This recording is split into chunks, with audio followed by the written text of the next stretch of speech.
এসো হে বৈশাখ এসো এসো।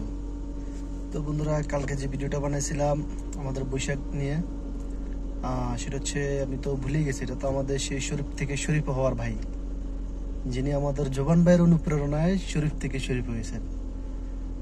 তো উনি তো এখন নতুন একটা সিস্টেম চালু করে দিচ্ছে, সেটা হচ্ছে উনি ইলিশের বিরুদ্ধে প্রতিবাদ করতেছে।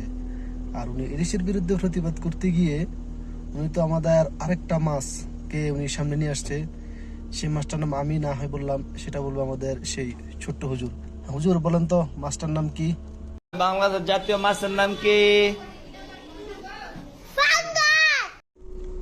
তো মাশাল্লাহ, আমাদের হুজুর মাছটার নাম ঠিকই বলছে, সেটা হচ্ছে আমাদের সেই বিখ্যাত পাঙ্গাস মাছ।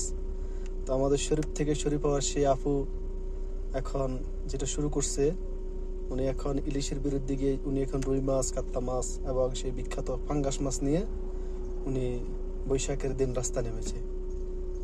তো চলুন দেখি আমাদের সেই শরীফ থেকে শরীফ হওয়া সেই আফুটা কি বলতেছে, শুনুন, ওনার মুখ থেকে শুনে আসি। আর সবাই এবছর আমরা ইলিশ মাছ বর্জন করে আমরা খাবো পাঙ্গাস মাছ, কাজ রুই মাছও খাবো।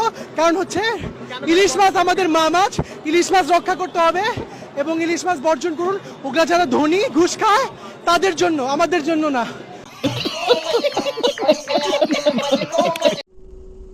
আফু আফু রে, কি ভুল যে করলাম আফু, তোর কাছে মাফু চাই দোয়া আছে আফু।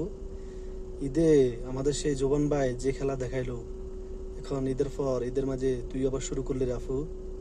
কি ভুল করলাম আফু, আমরা কি বাংলাদেশে জন্ম নিয়ে কি ভুল করলাম নি রে ভাই? কি খেলা দেখানো শুরু করলি তোরা? কেউ শরীফ থেকে শরীফা হও, কেউ ইলিশ বাদ দিয়া ফাঙ্গাস মাছ খাও, কি শুরু করলি আফু? তোদের কাছে তো আমরা মাফও চাই দোয়া আছে, আমাদেরকে মাফ করে দে আফু।